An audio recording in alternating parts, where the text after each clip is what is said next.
క్రికెట్లో గెలుపోటములు కామన్. ఆ రోజుకు ఎవరు బాగా ఆడితే వారే గెలుస్తారు. అయితే మ్యాచ్లో ఓడిన తర్వాత సెలబ్రేషన్స్ చేసుకోవడం కూడా కామనే. కానీ ఆ సెలబ్రేషన్స్ అనేటివి శృతి మించకూడదు. అయితే అదే పని చేశాడు దక్షిణాఫ్రికా కోచ్ గక్రీ కన్రాడ్. భారత్ పైన టెస్ట్ సిరీస్ గెలిచినటువంటి అహంకారంతో గతంలో ఈ వన్డే సిరీస్ కంటే ముందు ఇష్టం వచ్చినట్టుగా మాట్లాడారు. భారత్తో 2 టెస్టుల సిరీస్ను దక్షిణాఫ్రికా వైట్ వాష్ చేసిన సంగతి తెలిసిందే.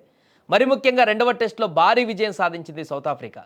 ఫాలోన్ ఇవ్వకుండానే బ్యాటింగ్ చేసినటువంటి సఫారీ జట్టు నిర్ణయం పైన అక్కడ తాజాగా అంతకుముందు విలేకరులు కూడా అడిగినటువంటి సమావేశంలో కోచ్ గక్రీ స్పందించారు.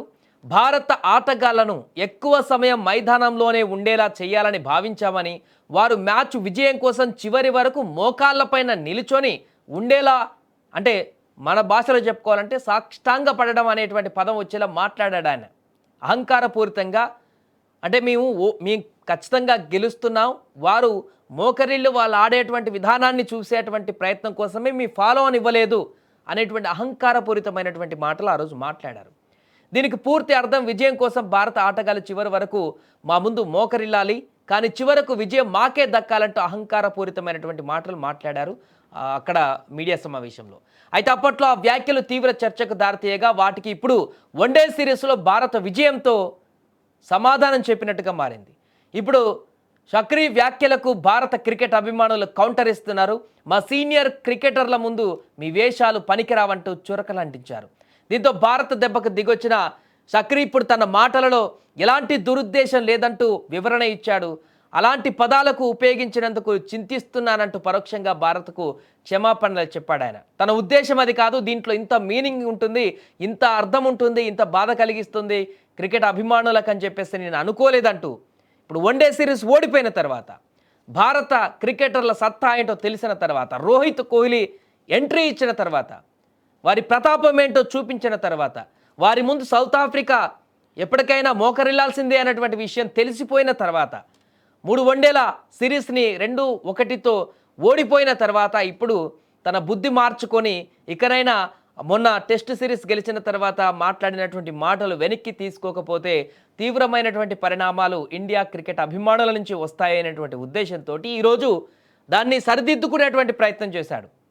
నేను అలా మాట్లాడకుండా ఉండాల్సింది, ఆ రోజు దాంట్లో ఇంత మీనింగ్ వస్తుంది, ఈ రకంగా అది నెగిటివ్గా వెళ్తుందని చెప్పేసి నేను అనుకోలేదు, తాత్కాలికంగా అప్పుడు వేరేలాగా మాట్లాడి ఉండాల్సింది అంటూ కూడా ఎట్టకెలకు తన యొక్క తప్పును అంగీకరించాడు.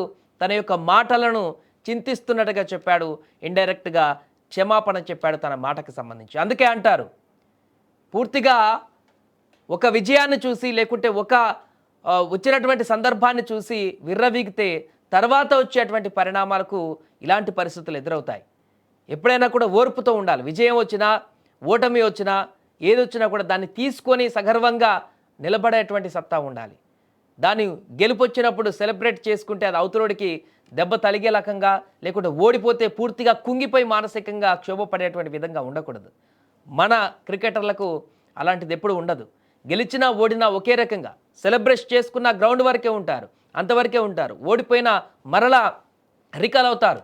అందుకనే వైట్ వాష్ సౌత్ ఆఫ్రికా తర్వాత టెస్టులో మరలా వన్డేలో పికప్ అయ్యారు. అద్భుతంగా రాణించి మాకు అడ్డే లేదంటూ ముఖ్యంగా రోకో వీరిద్దరు సృష్టించినటువంటి బీభత్సమైనటువంటి పరుగుల వరద ప్రపంచంలో మిగతా క్రికెట్ జట్లన్నిటికీ కూడా ఒక హెచ్చరిక. ఇప్పుడు 2027 వరల్డ్ కప్లో ఇంకా మేము ఉంటాం అనేటువంటి ఒక హెచ్చరికను పంపించారు. అందుకే ఇంతకు మించి ఇంకెక్కువ పెట్టుకుంటే తర్వాత వచ్చేటువంటి సౌత్ ఆఫ్రికా దగ్గర జరగబోతుంది అనుకుంటా 2027 వరల్డ్ కప్. అక్కడ తీవ్రమైనటువంటి పరిణామాలు, ఎందుకంటే భారతీయ క్రికెటర్లను గెలికితే ఎలా ఉంటుందనేది 2007లో యువరాజ్ సింగ్ చూపించాడు. సహనం ఉన్నంత వరకే ఆట, సహనం దాటితే ఆ ఆటకు ఇంకా వేరేది కూడా జోడించబడుతుంది. అది ఎలా ఉంటుందో గతంలో చూశారు కాబట్టి ఇప్పుడు వెనకడుగు వేసినట్టుగా కనపడుతుంది దక్షిణాఫ్రికాకు సంబంధించిన మేనేజ్మెంట్. ఇప్పుడు తాజాగా ఆయన చేసినటువంటి వ్యాఖ్యలు అయితే సోషల్ మీడియాలో వైరల్గా మారాయి.